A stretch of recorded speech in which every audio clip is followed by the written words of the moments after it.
bruguera. So one pinched against the serve, and he's annoyed about that, as well he might be. It wasn't a difficult forehand.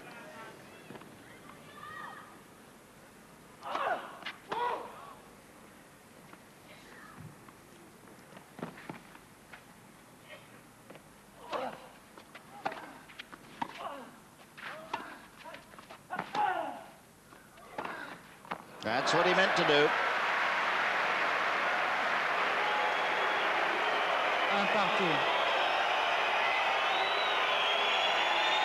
From which you can gather that this crowd's here fifth set. But bruguera this time is asking the umpire to leave his chair. I'm not sure he will. No reason to, thinks the umpire. Was clearly on the service line and on the sideline. The mark was on the service line. There is no mark.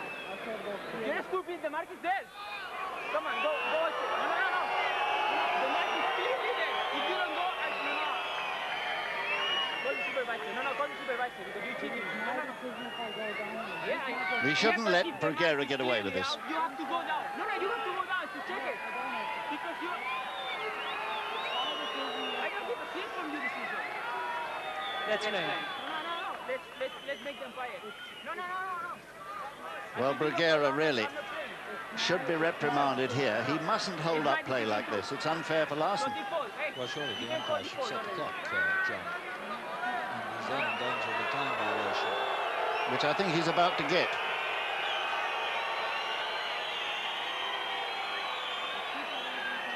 Bruguera believes that Larsson's winning forehand across the court was out. Well, Mr. Freinel here must take charge. And all the while, Larsson standing there patiently. And the crowd really now getting very angry. And I'm sure that, popular as he's been these last 2 years, bruguera, he'll lose the crowd here.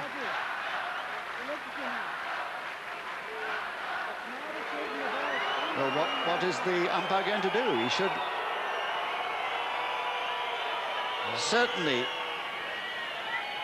should certainly lose a point here, bruguera. Well, it's not an issue here, is it, for the supervisor or the referee to adjudicate on? The umpire should be dealing with this himself. It's not a point of law, which is the only time when the umpire can call for the referee.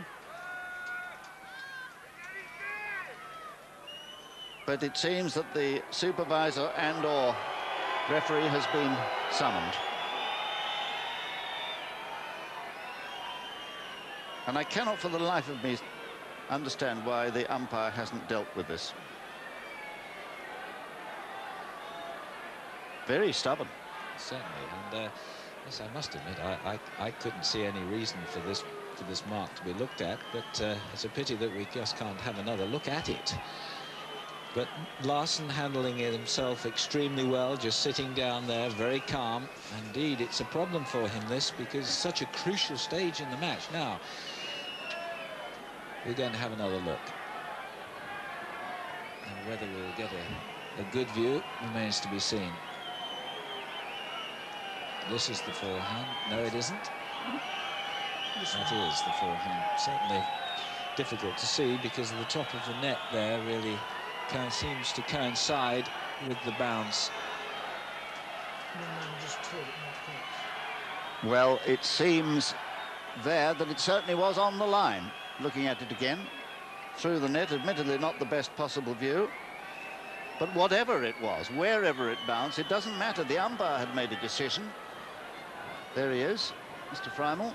And really, he should now be dealing with Mr. bruguera. This is not a point of law, when certainly you may send for referee. Because this opens up a whole wealth of problems, doesn't it? Because every time there is a disputed call, if the referee is going to be sent for, then this is going to be absolute chaos. It's ridiculous.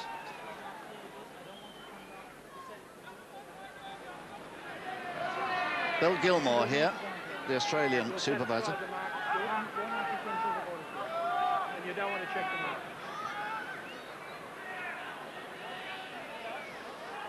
Well, you probably heard that. The umpire is satisfied the mark was good and he doesn't want to check the mark. Bruguera wants him to check the mark, but he won't get away with it. Or shouldn't. No.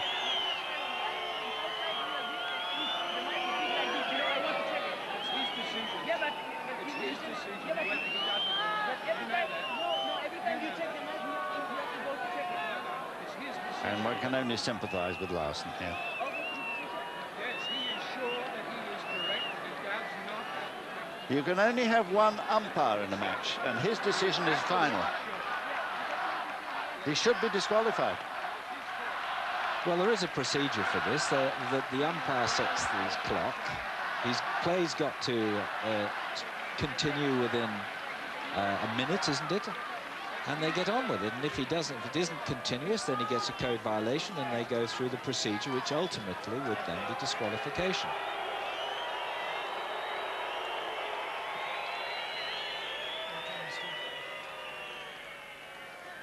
Well, I can't remember seeing such a long delay.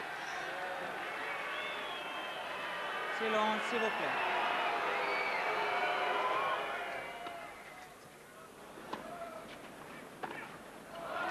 And one can only sympathise with Larsson. His concentration has been disrupted. Bruguera. 2-1 to Bruguera.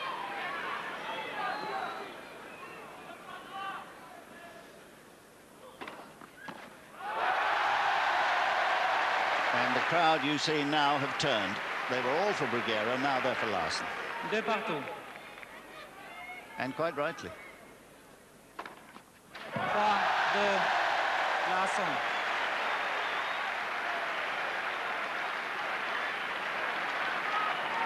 Larsson seemed to send a message down with that serve, didn't he? The way he hit Silence, that. s'il vous plaît. One of the best serves we've seen from him in the match. Mesdames et messieurs, silence. And they're really giving Bruguera the bird. I wouldn't have thought that possible a year ago. He was such a popular champion.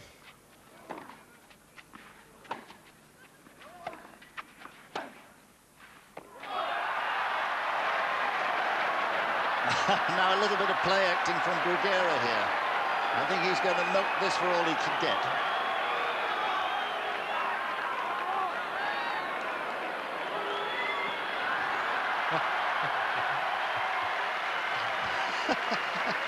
Change of ends here. Well, here it is. Another look at this one. Well, surely we can't be getting protests and replays after every point played. It's 3-3. S'il vous plaît, mesdames et messieurs. Bruguera's been given the point.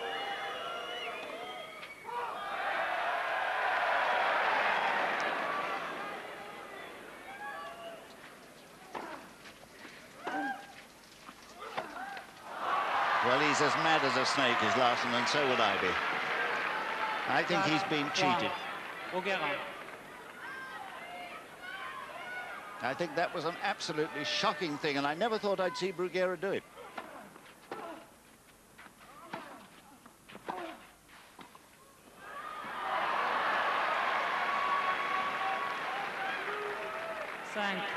Bruguera.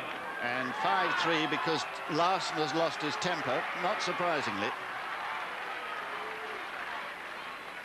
And I think if Bruguera wins this, he's going to get the bird from the crowd.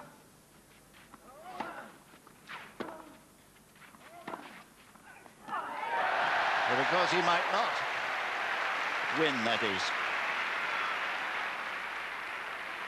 5-4. Bruguera. Lovely winning forehand there. But will it be enough? Silence. It's Mesdames et 5-4. messieurs, silence, s'il vous plaît. In theory, these 2 service points would clinch it for Bruguera.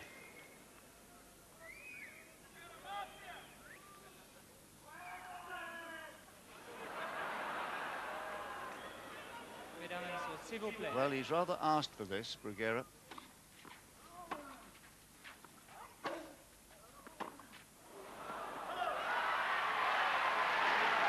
And that half volley long gives Bruguera for the 2nd time a match point. S'il vous plaît.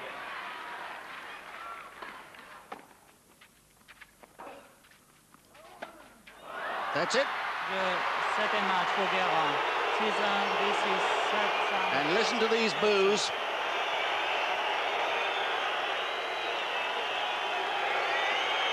Well, Bruguera is very lucky, I think, that Larsson has shaken his hand so graciously, because in my opinion, it was Bruguera's stopping and holding up of play that completely disrupted Larsson's concentration. It was an unfair tactic and shouldn't have been allowed to happen. But nevertheless, Bruguera has won 6-1, 2-6, 7-5, 7-6. The tie-break 7 points to 4.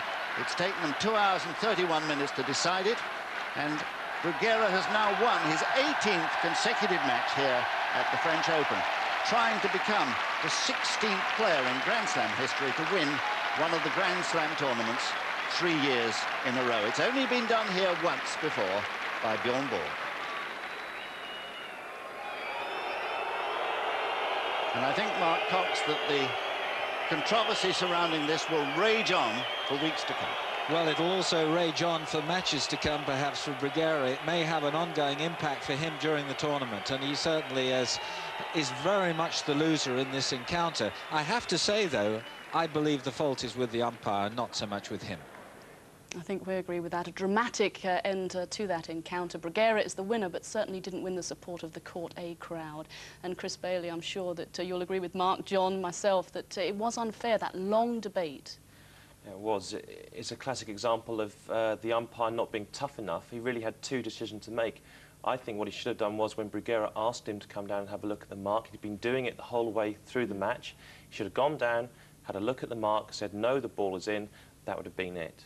And he didn't. He stayed in his chair and said, no, I saw the ball good. It was on the far line, so it was a difficult call. And he stuck in his chair, and then Bruguera started complaining and said, no, I'm not going to play, you can default me. And he should have defaulted him. He should have given him a point penalty, a game penalty, and then a default. Talking about the mark, I mean, we should explain, I mean, this is one surface where you can show the mark. You know, you never see this at other Grand Slam events because it doesn't make a mark, but players do have the right to ask the umpire to have a look, as long as they can pick the right mark. They do, and it makes it so much more easier for the linesmen and for the umpires, because they have a second bite of the cherry if they make a mistake the first time. So really, he should have got down from the chair and had a look at the line. But what about Larsson, though? It was unfair. I mean, the long wait, and it affected him more than it did Bruguera. It did. I think that he handled it very well. He did the right thing. He went and sat down and didn't get involved in the contretemps. And it was very, very difficult for him, because obviously it disrupted his concentration. What about Bruguera? What did you think of the form, though? I mean, forget the debate. Well, you have to think he was lucky to actually get through that match. He was 5-2 down in the third set. He was 3 set points down at 5-4 in that same set. So he's got to be happy he's through. It's a tough match, and he's got through it, so he'll be looking forward to his next match. Certainly will. We're now going to look forward to the next match. We're going to turn our attention to the centre court.